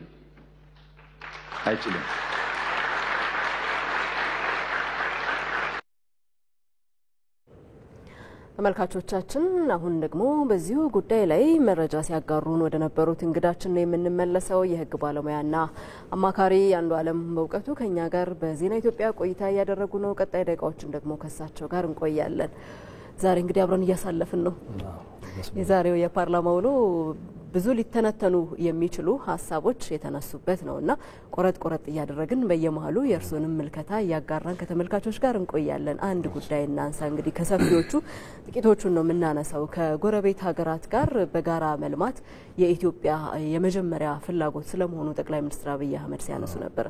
ታላቁ የኢትዮጵያ ህዳሴ ግድብ፣ አሁን ደግሞ የባህር በር ጥያቄም በተመሳሳይ ሁለቱን ጨምሮ ሌሎችም ጉዳዮች በጋራ መልማትን በጋራ መስራትን የሚጠይቁ ናቸውና የኢትዮጵያ አቋምም ይኸው ስለመሆኑ ጠቅላይ ሚኒስትሩ ሲያነሱ ነበርና በተለይ ሰሞኑን በቀጠናው ያለመረጋጋት ስጋት አለ የሚሉ ሀሳቦች በስፋት ይነሱ ነበር። ለዛ ምላሽ የሰጠም ይመስላል የጠቅላይ ሚኒስትሩ የዛሬ ማብራሪያና እንደው ይህ አቋም ሀገሪቱ ያላትን ዲፕሎማሲያዊ ግንኙነት በማጠናከር ረገድ ምን ያህል ፋይዳ ይኖረዋል? በጣም ጥሩ። እንግዲህ ጠቅላይ ሚኒስትሩ ይህን ሀሳብ መጀመሪያ ወደ ህዝባዊ አጀንዳነት ካመጡት ጀምሮ ተመሳሳይ ንግግር ነው የሚናገሩት። ልብ ብሎ ላስተዋለ ሰው መጀመሪያም ሰጥቶ በመቀበል መርህ ከጎረቤት ሀገራት ጋር በጋራ ተጠቃሚነት ፕሪንሲፕል እንስራ ነው ያሉት። አንድም ጊዜ ይሄ ተለውጦ አያውቅም። እኔ ይህን ጉዳይ በጣም ክሎዝሊ ስለምከታተለው በጣም ኢንተረስትድ የሆንኩበት ኤሪያ ስለሆነ አንድም ከፍ ዝቅም ብሎ አያውቅም። ይሄ ነው ተመሳሳይ ቃል ነውና ይህን ጉዳይ በጥርጣሬ የሚያዩት አካላት እንደ ራሳቸው ስሜት አንድ ጊዜ ጉዳዩ ጨምሯል፣ ኢትዮጵያ ልትወረን ነው፣ አግሬሽን ነው፣ ኢቭን የጎረቤት ሀገር የሶማሊያ መሪዎች ያን ነገር ይሉ ነበር። አሁን ግን ተመሳሳይ ቃል እየተጠቀሙ አይደለም። አጠቃላይ ጉዳዩ ወዴት እያመራ ነው ካል በዲፕሎማሲ ረገድ ትልቅ ድል ነው የተገኘው። እየቀዘቀዘ ነው የመጣው። ኢትዮጵያ በጣም በጥርጣሬ ትታይ ነበር። ነገር ግን ይሄም ሀሳብ እንደ አብሰርድ እንደሆነ ሀሳብ እንደማይታሰብ ሀሳብ ነበር። ጠቅላይ ሚኒስትሩም ያሉት ይሄ ጉዳይ ነውር ይሄን ጥያቄ ማንሳት እንደ ነውር የሚታይበት ዘመን አክትሟል ብለዋል። ምክንያቱም ዴቨሎፕመንቶቹን እንኳን ስናይ ኢትዮጵያ ያነሳቸው ሀሳብ መጀመሪያ ላይ አስገራሚ ነበር የሚመስለው። የለንም ሌሎች 16 17 ሀገራት አፍሪካ ውስጥ አሉ፣ ሌሎች ያነሱ የሉም። ኢትዮጵያ ያነሳች። ከዛ በኋላ እያየሹ ስትመጪ ቱርኪ ደገፈቻት፣ ከሶማሊያ ጋር አደራደረች። ከዛ ራሳቸው የቱርክ መሪ ኢትዮጵያ በአንድም ሆነ በሌላ መንገድ ማግኘት አለባት ብለው በራሳቸው ትዊተር የገለጹት ነበር። ኋላ ላይ ኢማኑኤል ማክሮን የፈረንሳይ ፕሬዚዳንት መጥተው ይህን ኢንዶርስ አድርገዋል። የአሜሪካ ዲፕሎማቶች ሲኒየሮቹ በተለያየ መንገድ የኢትዮጵያ ጥያቄ ሌጂቲሜት እንደሆነ እየጠቀሱ ነው። አሁን ጉዳዩ ረግቧል። በቅርብ የሩሲያ የባህር ኃይል ምክትል አዛዥ መጥተው ከኢትዮጵያ ባህር ኃይል ጋር የተፈራረሙት ኢንዳይሬክትሊ ምን ማለት እንደሆነ ክሊር ነው እና በዲፕሎማሲው ዘርፍ ትልቅ ድሎች ተገኝተዋል። ያው በጣም በአጭር ጊዜ ውስጥ ነው ይህ ሀሳብ ከመጣ በኋላ እና አሁን የኢትዮጵያ ጥያቄ መቼ የሚለው ነው እንጂ ጥያቄ መመለስ እንዳለበት ተረጋግጧል። ቅድም የተከበረው የፓርላማ አባል ሊጠይቁ ያሰቡትም እሱ ነው። ምን ላይ ደርሰናል፣ በዲፕሎማሲው ረገድ ምን ስራዎች ተሰርተዋል የተባለው በጣም ኦፕንሊ በሚታይ እስከዛሬ በዜና በተለያየ አውትሌትስ በምናያቸው ኢትዮጵያ ትልቅ ድል እያስመዘገበች መጣለች። አሁን የትና መቼ የሚለው ነው። ግጭትን በተመለከተ ወደ ግጭት የሚያስገባ ነገር የለም። ግጭትም ውስጥ ልግባ ቢል የሚያተርፍም አካል የለም። ይሄ ዝግጅት ይሄንን ነገር ራሱ ኢትዮጵያ ከታሳቢ አድርጋ ስትዘጋጅበት የቆየችበት ነው። ጦር በጣም ዘመናዊ የሆነ ጦር ተገንብቷል። በጣም ፕሮፌሽናል የሆነ ጦር ተገንብቷል። ያ የተገነባው ቅድም ክቡር ጠቅላይ ሚኒስትሩ እንዳሉት ለመዋጋት ሳይሆን ዲተረንስ ኢፌክት አለው ወይም ሀገር መከላከያ ሰራዊት አንደኛው ተፈላጊነቱ ማስፈራራት ነው። አሜሪካ ከማንም ጋር ስትዋጋ አታይም። ወይም እነ ፈረንሳይ እነ እንግሊዝም አይዋጉም እኮ ስራዬ ብለው። ያ ግን ተገቢ የሆነ ፕሮፌሽናል የሆነና ብቁ ጦር ካለሽ ማንም ሰው አይዋጋም እና ጥያቄያችንን በአግባቡ እናቀርባለን። ማንም ሰው ይወረናል ብለንም አናስብ ነው። በአካባቢያችን ያሉ ሀገራትም ከኢትዮጵያ ጋር በቀጥታ እንደዚህ ጦር ለመግጠም የሚያስችላቸው ቁመና ላይም አይደሉም ሲጀምርም። ይህንንም ነው አሰርት ለማድረግ የፈለጉት ጠቅላይ ሚኒስትሩ። ማንም ይወረናል ብለን አናምንም፣ ቢወርም የትም የሚደርስም አይደለም የሚለው ነው። በአጭሩ ግን ኢትዮጵያ ከፈለገችው ራሷ አስመራ ከተነሳችበት የባህር በር ፍላጎት አንጻር በጣም ብዙ ስራዎች በአጭር ጊዜ ውስጥ ተሰርተው ብዙ ዲፕሎማሲያዊ እድሎች ተመዝግበዋል ብዬ ነው የምወስደው። መልካም እንመለሳለን። አሁን ደግሞ ግብርናውን እንመልከት። በተያዘው በጀት ዓመት በበጋ መስኖና በመኸር እርሻ ከ300 ሚሊዮን ኩንታል ያላነሰ ምርት እንደሚገኝ ጠቅላይ ሚኒስትር አብይ አህመድ ተናግረዋል። ቡናን ወደ ውጪ በመላክም ባለፉት 8 ወራት 1.2 ቢሊዮን ዶላር ገቢ መገኘቱን ገልጸዋል። ይህንን ጉዳይ በተመለከተ ዮሐንስ ፍስሐ ዝርዝር አዘጋጅቷል። ጠቅላይ ሚኒስትር አብይ አህመድ ከምክር ቤት አባላት ለተነሱላቸው ጥያቄዎችና አስተያየቶች የግብርናውን ዘርፍ የተመለከቱ ጥያቄዎች ይገኙበታል። በሪፖርቱ እንደሚያሳየው በዚህ በጀት ዓመት 24.05 ሚሊዮን ኩንታል የአፈር ማዳበሪያ ለመግዛት ታቅዶ ውለታ የተገባው 13.4 ሚሊዮን ኩንታል ወይም የእቅዱን 55.7% ሲሆን ወደ ሀገር ውስጥ መጓጓዝ የቻለው 2.06 ሚሊዮን ኩንታል ብቻ መሆኑ በቀጣይ የመዘግየት ችግር እንዳያጋጥምና ለሚነሳው ስጋት የተቀመጠ አቅጣጫ ካለ በብራራ።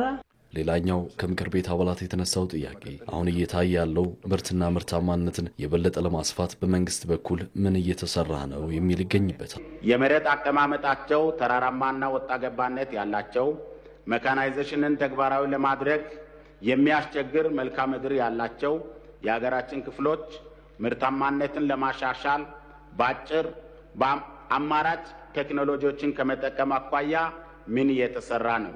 የግብርናው ዘርፍን በሚመለከት ከምክር ቤት አባላት ለተነሱ ጥያቄዎች ምላሽ የሰጡት ጠቅላይ ሚኒስትር አብይ አህመድ ከማዳበሪያ ግዥና አቅርቦት ጋር በተያያዘ መንግስት በተለያዩ ውስጣዊና ውጫዊ ችግሮች እየተፈተነም የማዳበሪያ አቅርቦት ለአርሶ አደሩ እንዲደርስ በላቀ ትጋት እየሰራ መሆኑን አንስተዋል።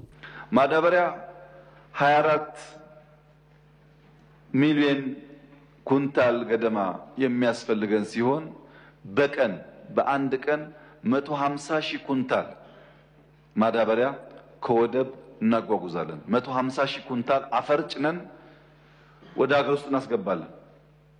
የሚያሳዝነው ጉዳይ ግን ከወደብ 150 ሺህ ኩንታል በቀን ጭነን ማምጣት ብቻ ሳይሆን ወደ እያንዳንዱ አርሶ አደር በወታደር አጅበን እንወስዳለን። አምና አማራ ክልል 7000 ትራክ ነው መከላከያ ያጀበው። መከላከያ የገደለው ሳይሆን ለእያንዳንዱ አርሶ አደር ማዳበሪያ ለማድረስ 7000 ትራክ አጅቦ ነው የወሰደው። ከውጭ እንገዛለን፣ እንደጉማለን። ፖርት ስለሌለን ከፖርት ማጓጓዙ ጣጣ ነው። ከገባ በኋላ ወደ እያንዳንዱ አርሶ አደር ደግሞ እንዲደርስ በአጃቢ እናደርሳለን። ይህ ሁሉ ወጪ ነው። በቀጣይ የማዳበሪያ ፋብሪካን መትከል ዋና የመንግስት የትኩረት አቅጣጫም ነው ብለዋል። 3 ዓመት እና ከዚያ በላይ ጊዜ ይፈልጋል ማዳበሪያ ፋብሪካውን በበቂ ደረጃ ኢትዮጵያ ውስጥ አቋቁሞ ለመስራት። አሁን ሁለተኛው ህዳሴያችን የሆነው ማዳበሪያ ፋብሪካውን ከተቻለ በጆይንት ቬንቸር ከግሉ ሴክተር ጋር ከዚያም ከፍሎ ከተገኘ በፕራይቬት ኢንቨስትመንት ካልተቻለ ግን በመንግስት በራሱ የግድ የማዳበሪያ ፋብሪካ የኢትዮጵያን ፍላጎት ሊመልስ በሚችል መልኩ መፍጠር ይኖርብናል።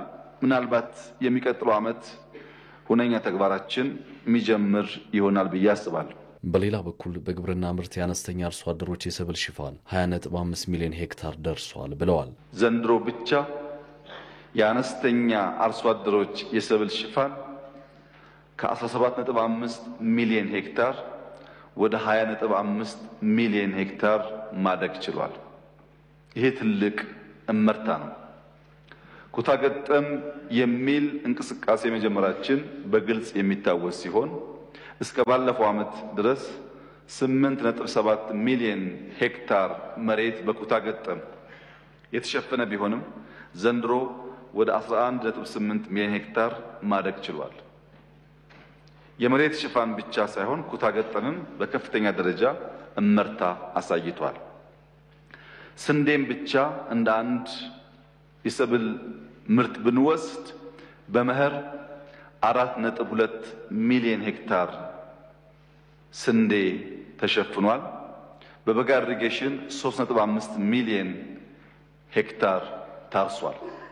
በድምሩ በዚህ ዓመት ኢትዮጵያ ከ7.7 ሚሊዮን ሄክታር ያላነሰ በስንዴ ሰብል የሸፈነች ሲሆን ከዚህም ከ300 ሚሊዮን ኩንታል ያላነሰ ምርት ይጠበቃል።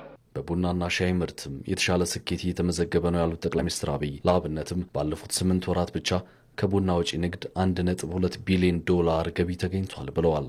ባለፈው ዓመት ብዙ እመርታ የመጣበት ከፍተኛ ውጤት የተመዘገበበት ዓመት ስለሆነ ከቡና ኤክስፖርት አንጻር 1.4 ቢሊዮን ዶላር በኢትዮጵያ ታሪክ ትልቁ የቡና ኤክስፖርት ተብሎ የተመዘገበ ነበር። ዘንድሮ ግን አምና ያልገቡ ቀድሜ የተከልናቸው ቡናዎችም ስለተጨመሩ ባለፉት 8 ወራት ብቻ ከ1.2 ቢሊዮን ዶላር በላይ ኤክስፖርት አድርገናል።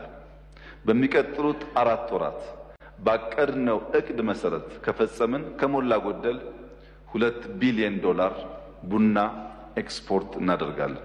ከቡናና ስንዴ በተጨማሪ በሩዝና በቅባት እህሎችም ቢሆን እመርታዊ ለውጥ ስለመገኘቱ ነው ጠቅላይ ሚኒስትሩ የተናገሩት። ከምንም በላይ በሌማት ትሩፋት በሀገሪቱ የትኛውም ጫፍ ቢኬድ እየተመዘገበ ያለው ለውጥ አስደናቂ መሆኑን ጨምረው አንስተዋል። አቶ አንዱዓለም ወደ እርስዎ እንምጣ። ያው ሰፊ ቆይታ እያደረግን ነው ዛሬ። ቀደም ሲል የተከታተልነው አንድ ዘገባ አለ። በሱ መነሻነት ደግሞ የሱን ሀሳብ እንጋራ። እንግዲህ ዛሬ ከተነሱት ሀሳቦች መካከል በተለይ የሀገር ሉዓላዊነትን ለማስጠበቅ አሁን ባለው ሁኔታ ጦርነት ሳይሆን በምግብ ራስን መቻል እንዲሁም ደግሞ ኢኮኖሚያዊ እድገትን እውን ማድረግ የሚሉ ጉዳዮች ላይ ትኩረት ማድረግ እንደሚገባ የሚያመላክቱ ንግግሮችን ከጠቅላይ ሚኒስትሩ ስንሰማ ነበረ። እንደው ይህንን እውን ለማድረግ እንዲሁም ደግሞ ብሔራዊ ጥቅም ተደርጎ እንዲታሰብና እዚህ ላይ መስራት እንዲቻል ምንድነው መደረግ ያለበት? እንግዲህ ያው ይሄ በተደጋጋሚ የሚነሳ ነው። ጠቅላይ ሚኒስትሩ ወደ ስልጣን ከመጡ በኋላ አብዛኛዎቹ ነገሮች በዚህ መልኩ ለመፍታት ሲሞክሩ ይታያልና ሰላም የመጨረሻው አማራጭ ነው። ምንም አማራጭም የሌለው አማራጭ ነው። አሁን በብዙ ነገሮች በብዙ መስኮች ተስፋ ሰጪ ጅምሮች አሉ። ማንኛውም መንገድ ላይ የሚሄድ ሰው አስቆመሽ ብትጠይቂው አንድ የሚያነሳው ነጥብ ሰላም ብቻ ነው። የኑሮ ውድነት አለ። እሱን ለማረጋጋት የተለያዩ ጥረቶች ይደረጋሉ። የተለያዩ ችግሮች አሉ። ለሁሉም ነገሮች ሶሉሽን ይሞከራል። ግን አሁን የሁላችንም ጥያቄ ሆኖ ሰላም ነው። የሀገር እድገት ማረጋገጥ የሚቻለው የረጅም ጊዜ የኢትዮጵያን ደግሞ የማደግም የመበልጸግም ተስፋ ማየት የሚቻለው ሰላም ሲኖር ነው እና እሱ ሊሰመርበት የሚገባ ነጥብ ነው። ደጋግሞ አንስተዋል ጠቅላይ ሚኒስትሩ ቅድም ሲገልጹ እየሰማው ነበር። በየትኛው መንገድ 4 ኪሎ መድረስ አይቻልም።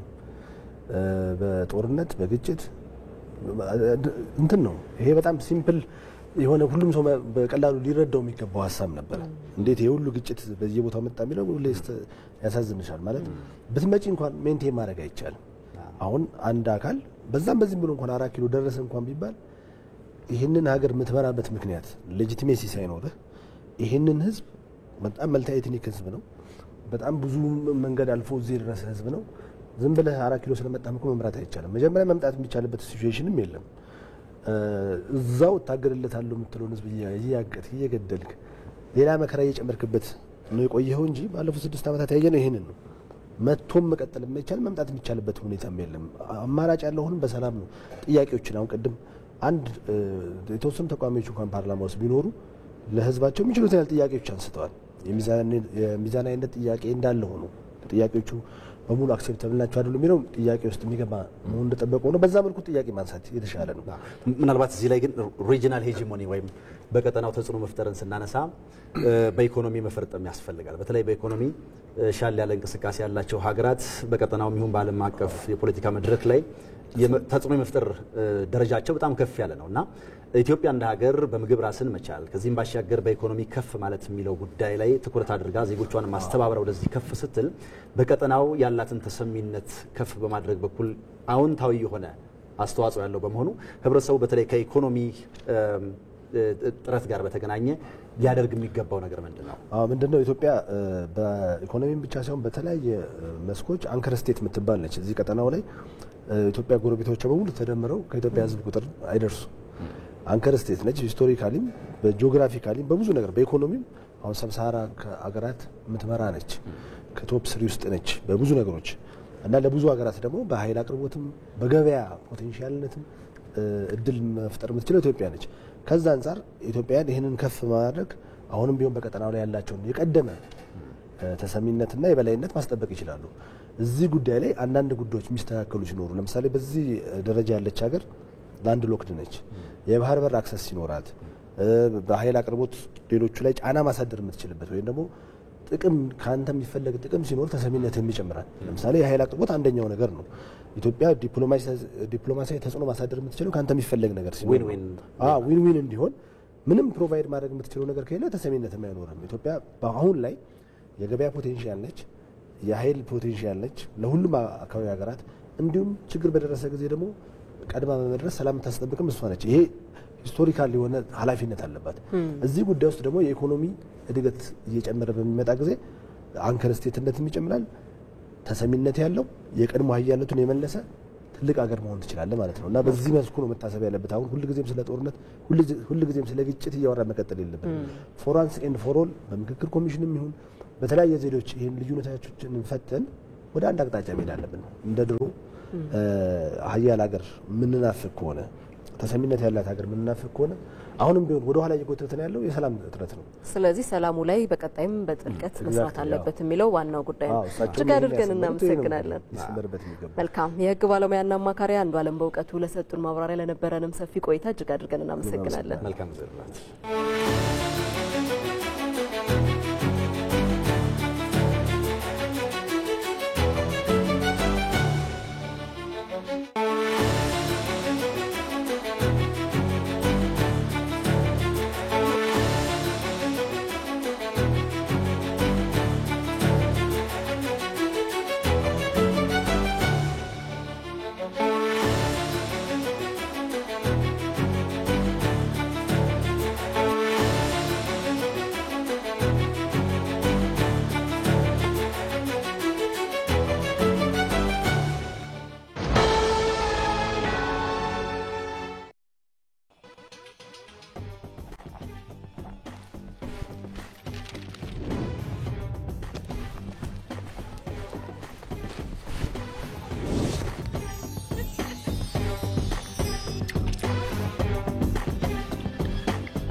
የባንካችንን የዘካ ተቀማጭ ሂሳብ በመጠቀም ሐሳቦን ያቅልሉ። የዘካ ተቀባዩን ስምና የበጎ አድራጎት ድርጅቶች ዝርዝር በማዘጋጀት ለተቸገሩ ወገኖች በባንካችን በኩል ያለ ድካም የሃይማኖት ግዴታውን ይወጡ። ረመዳን ሙባረክ። የኢትዮጵያ ንግድ ባንክ ሁሌም የሚተማመኑበት ባንክ። ዜና ኢትዮጵያን እየተከታተላችሁ ትገኛላችሁ። ወደ ሌሎች ጉዳዮቻችን እናልፋለን። የምስራቅ አፍሪካ ሀገራት የጥበባትና ባህል ፌስቲቫል በአዲስ አበባ ዛሬ መካሄድ ይጀምራል። በባህልና ስፖርት ሚኒስቴር አዘጋጅነት የሚካሄደው ፌስቲቫሉ ከመጋቢት 11 እስከ 14 ድረስ የሚቆይ ነው። የተለያዩ ሀገራት ልዑካን በአዲስ ዓለም አቀፍ ኮንቬንሽን ሴንተር ተገኝተዋል። የፌስቲቫሉ አጠቃላይ ዝግጅት ምን ይመስላል የሚለውን ጉዳይ በተመለከተ ተጨማሪ መረጃዎችን ሊያጋራን አባዲ ወይናይ በቀጥታ መስመራችን ላይ ነው የሚገኘው። አባዲ እንደምን ልሃል? አጠቃላይ የፌስቲቫሉ ዝግጅት ምን መልክ ምን ቅርጽ አለው? አመሰግናለሁ ጌታቸው። እንግዲህ ሁለተኛው የምስራቅ አፍሪካ የጥበባትና ባህል ፌስቲቫል በዚሁ በአዲስ አበባ በዓለም አቀፍ ኮንቬንሽን በአዲስ ዓለም አቀፍ ኮንቬንሽን ሴንተር መካሄድ እንግዲህ ጀምራ ከደቂቃዎች በኋላ ማለት ነው። እንግዲህ በዚህ 10 ሀገራት ናቸው ከ10 ሀገራት በላይ ናቸው የሚሳተፉት ኢትዮጵያን ጨምሮ ማለት ነው። እንግዲህ ቡሩንዲ፣ ኡጋንዳ፣ ሩዋንዳ፣ ጅቡቲ፣ ደቡብ ሱዳንና ሶማሊያ፣ ዲሞክራቲክ ሪፐብሊክ ኮንጎ፣ ታንዛኒያና ኬንያን ጨምሮ የተለያዩ የምስራቅ አፍሪካ ሀገራት ናቸው በዚህ ፌስቲቫል የሚሳተፉት። እንግዲህ ልዑኮቻቸው እዚሁ በፌስቲቫሉ ተገኝተዋል። እነዚህ ልዑኮች የሀገራቸውን ባህል፣ ትውፊት እና ጥበብ የሚገልጹ የተለያዩ ስራዎችን ይዘው ቀርበዋል። ከደቂቃዎች በኋላ በይፋ የሚጀመር ይሆናል። ኢትዮጵያም እንግዲህ የተለያዩ ብሔር ብሔረሰቦች ያላት ሀገር ናት። የተለያዩ የባህልና የጥበብ ሀገር ነች። ስለዚህ የራሷን ባህል የሚያስላት የተለያዩ ስራዎችን ይዛ ቀርባለች ማለት ነው። እንግዲህ በዚህ ፌስቲቫል የተለያዩ ዝግጅቶች ይኖራሉ ተብሎ ይጠበቃል። እንግዲህ ከመጋቢት 11 እስከ 14 ድረስ ለ4 ቀናት ነው የሚቆየው ከዛሬ ቀን ጀምሮ ማለት ነው። በዚህ ፌስቲቫል የተለያዩ ትዕይንቶች ይኖራሉ ተብሎ ይጠበቃል። ከሚከናወኑ ትዕይንቶች መካከልም በዋናነት ኮንፈረንስ ይገኝበታል። የጥናትና ምርምር ሲምፖዚየም ይካሄዳል። ከዛ ባሻገርም ደግሞ የሙዚቃ ዝግጅት ይኖራል።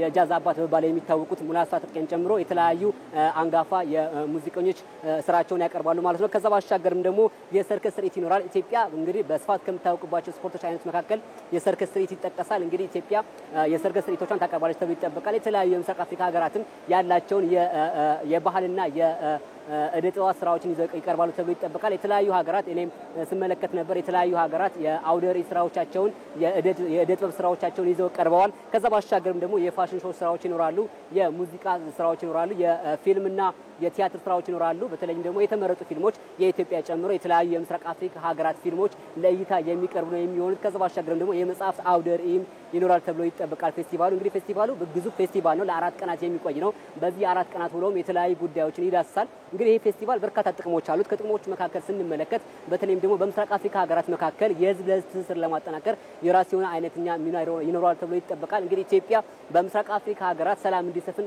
ከፍተኛ አስተዋጽኦ እያበረከተች ትገኛለች። ባህል ደግሞ ለሰላም ከፍተኛ አስተዋጽኦ አለው። ስለዚህ ይህ የባህል ፌስቲቫል በሀገራቱ መካከል በቀጠናው መካከል ሰላምና አንድነት እንዲጠናከር የራሱ የሆነ አስተዋጽኦ ይኖራል ተብሎ ይጠበቃል። ከዛ ባሻገርም ደግሞ ይህ ፌስቲቫል የባህል ዲፕሎማሲ ለማጠናከር ከፍተኛ ሚና እንደሚኖረው ነው የሚጠበቀው። እንዲሁም ደግሞ ቱሪዝም ለማሳደግ እንደሚታወቀው ኢትዮጵያ አሁን ላይ በተለይም አዲስ አበባ በኮንፈረንስ ቱሪዝም ትታወቃለች።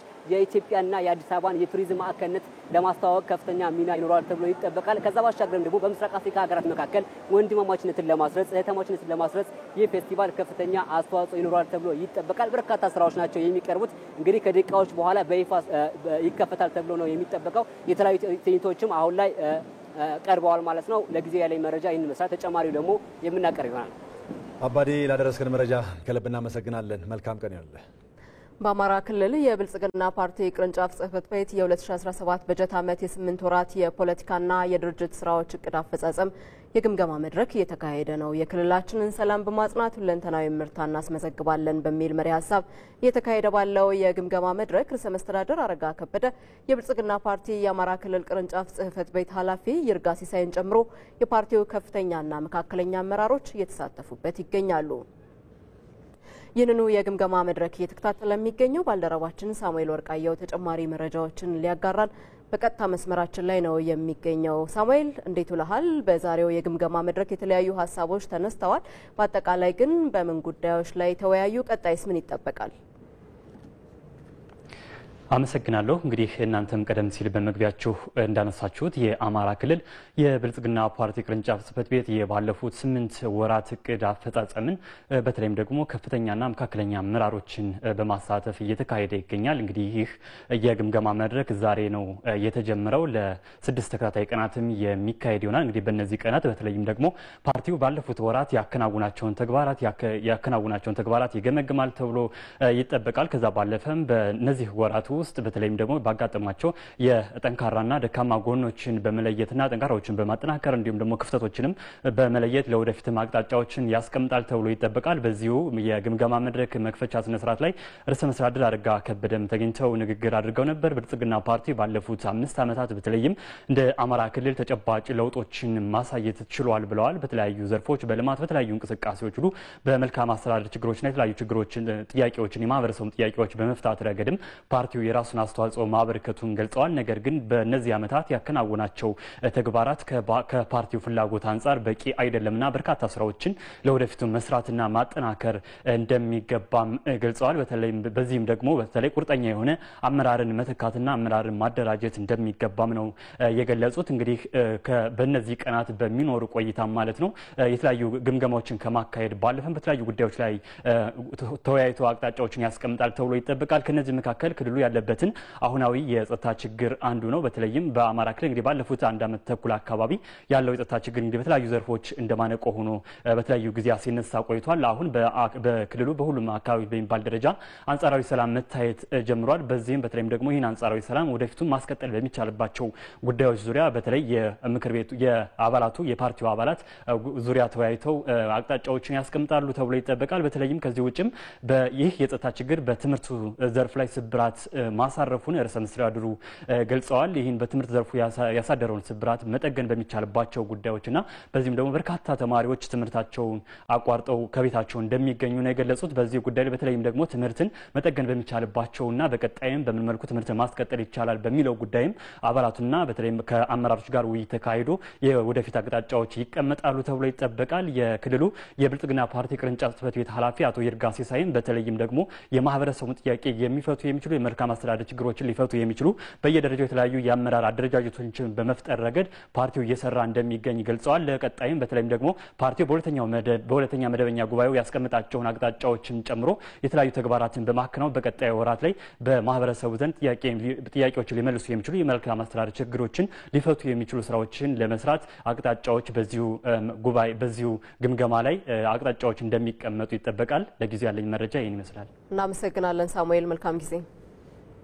እዚሁ አማራ ክልል ላይ እንቆያለን። በአማራ ክልል በ2017-18 ምርት ዘመን 187 ሚሊዮን ኩንታል ለማምረት የቅድመ ዝግጅት ስራዎች እየተከናወነ መሆኑን የክልሉ ግብርና ቢሮ አስታውቋል።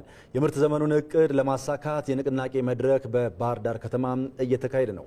በዚህ ጉዳይ ላይ ተጨማሪ መረጃዎችን ልታደርሰን ሪፖርተራችን ራሄል ፍሬው በቀጥታ መስመራችን ላይ ትገኛለች። ራሄል እንደምንለሻል። በንቅናቄ መድረኩ የዘንድሮ የመኸር ምርታማነት ዝግጅትን አስመልክቶ የተላለፉ መልእክቶችን ብታጋሪን። አመሰግናለሁ። እንደምንውላችኋል። በዚህ በአማራ ክልል በአጠቃላይ በ2017-18 የምርት ዘመን የታቀደውን ምርት ለማሳካት ብሎም ደግሞ ባለፈው የነበሩ ተሞክሮችን ቀምሮ ወደ ቀጣይ የስራ ሁኔታ ውስጥ ለማስገባት ነው ይህ የንቅናቄ መድረክ የተዘጋጀው። በንቅናቄ መድረኩ ላይ በምክትል ርዕሰ መስተዳድር ማዕረግ የገጠር ክላስተር አስተባባሪና የክልሉ ግብርና ቢሮ ኃላፊ ዶክተር ድረስ ሳህሉ መልእክት አስተላልፈዋል። በተለይ የታቀደውን እቅድ ቀደም ብሎም ጌታቸው እንዳነሳው 187 ሚሊዮን ኩንታል ምርት ለማግኘት ታቅዷል። ከአምናው በሄክታር ከፍተኛ የሆነ ብልጫ ያለው ምርት በማምረት በተለይ ደግሞ 2 ኩንታል ከአምናው ብልጫ ያለው ምርት በማግኘት ይህንን ምርት ለማሳካት ታስቧል። ከአምናው አንጻር ስንመለከተው 18 ሚሊዮን ኩንታል ጭማሪ ያለው ነው። ይህም በቀደም ብዬ እንዳነሳሁት በሄክታር የሚለማውን ከፍ በማድረግ የመሬትን የማምረት አቅም በማሳደግና በማጎልበት የሚገኝ ምርት ነው። ባለፈው ዓመት እንደሚታወቀው የአማራ ክልል ግብርና እጅግ ውጤታማ በሚባል ዘመን ያለፈው በተለይ የግብርና ግብአት አቅርቦቱ እጅግ ጠንካራ ነበረ። የኤክስቴንሽን ስራውን በተመሳሳይ የተፈጥሮ ማዳበሪያዎችን ከሰው ሰራሽ ማዳበሪያዎች ጋር አዋዶ በመሄድ በኩል የታዩ ስኬቶች የሚፈልገው ምርት እንዲገኝ አድርጓል። 100% የቅዱን ያሳካበት ጊዜ ነበረ የክልሉ ግብርና። አሁን ደግሞ ከዛ የተሻለ ምርት ለማምረት እንግዲህ ባለሙያዎችን ፈጻሚዎችን የማብቃት እንቅስቃሴ ነው እየተካሄደ የሚገኘው። በዚህ በቅድመ ዝግጅት ስራ ውስጥ እስከ አርሶ አደሩን በግንባር እስከሚያገኙት የግብርና ጣቢያ ሰራተኞች ድረስ የልማት ቡድኖችን በማጠናከር ስራዎች እየተሰሩ እንደሆነ ተገልጿል። እንግዲህ የግንቦት መግቢያ አካባቢ ቀድመው የሚዘሩ ሰብሎችን ትኩረት በመስጠት ከግብአት አንጻር ፈጥኖ ግብአት እንዲቀርብ አምና የታየው የምርጥ ዘር አቅርቦት ውጤታማነት ዘንድሮም እንዲደገም ለማድረግ ይህ የቅድመ ዝግጅት ስራ እየተከናወነ መሆኑን ነው እንግዲህ ዶክተር ድረስ ሳህሉ ያነሱት። ይህንን ስኬታማ ለማድረግ ፈጻሚዎችን አቅም ማብቃት ማጎልበት ደግሞ ቀዳሚው አቅጣጫ እንደሆነ ነው የገለጹት። በዘንድሮ የምርት ዘመን አሁን በመንይዘው ማለት ነው 8.8 ሚሊዮን ኩንታል የአፈር ማዳበሪያ ግዥ ተፈጽሞ ወደ ክልሉ እየገባ ነው የሚገኘው። በአሁኑ ወቅትም ወደ ህብረት ስራ ማህበራት 2 ሚሊዮን ኩንታል የአፈር ማዳበሪያ ደርሷል። ወደ አርሶ አደሮች በማቅረብ ረገድ ያለውን የትራንስፖርትና ሌሎች ችግሮች በመቅረፍ ምርታማነትን ማረጋገጥ የህልውና የሉዓላዊነት ጉዳይ አድርገን የምንሰራው ነው ሲሉ ነው መልእክት ያስተላለፉት። ሌሎች መረጃዎችን በሌላ የዜና ሰዓት መለስባቸዋለሁ። ለደረስሽን መረጃ ከልብ እናመሰግናለን። መልካም ቀን ይሁንልሽ። ዜና ኢትዮጵያ ቀጥሏል። ተመልካቾቻችን ወደ ውጪ ዘገባችን ነው የምንሻገረው። በዩክሬንና ሩሲያ መካከል በዚህ ዓመት ዘላቂ ሰላም ሊፈጠር እንደሚችል የዩክሬኑ ፕሬዝዳንት ቮሎዲሚር ዘለንስኪ ተናገሩ። ዘለንስኪ ይህንን ያሉት ከአሜሪካው ፕሬዝዳንት ዶናልድ ትራምፕ ጋር በስልክ ከተወያዩ በኋላ ነው። የዩክሬኑ ፕሬዝዳንት ከትራምፕ ጋር ያደረጉት ውይይት ግልጽና አዎንታዊ ስለመሆኑም ጠቁመዋል።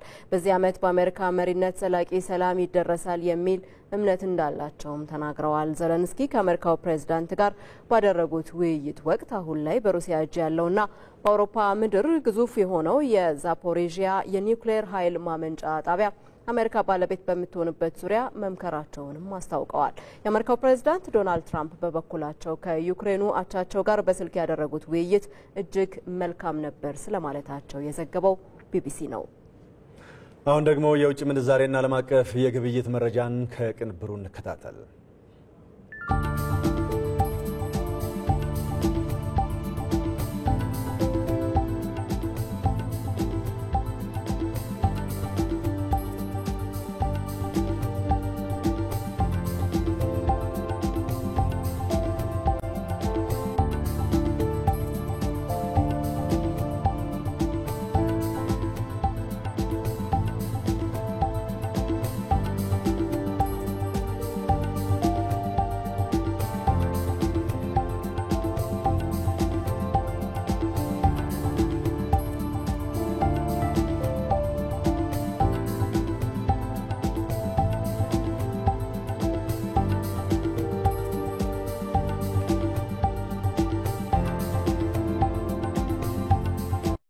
በስፖርት ዘገባችን ደግሞ በአውሮፓ ኔሽንስ ሊግ ዛሬ ምሽት ኔዘርላንድ ከስፔን የሚያደርጉት ጨዋታ ይጠበቃል። በሌላ መልኩ ክሮሺያ ከፈረንሳይ፣ ጣሊያን ከጀርመን ጋር ሌሎች ተጠባቂ የሚከናወኑ የጨዋታ መርሃ ግብሮች ናቸው። እንድትከታተሉ በዜና ኢትዮጵያ ስም እንጋብዛለን።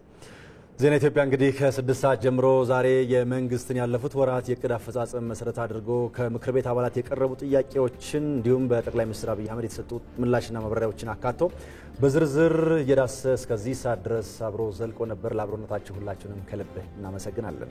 ቆይታችን ተጠናቋል። መታሰቢያ ደረጃና ጌታቸው ይግዛው ከመላው ስቱዲዮ ባለሙያዎች ጋር በመሆን በዜና ኢትዮጵያ ቆይታ አድርገናል። በሰላም ዋሉ።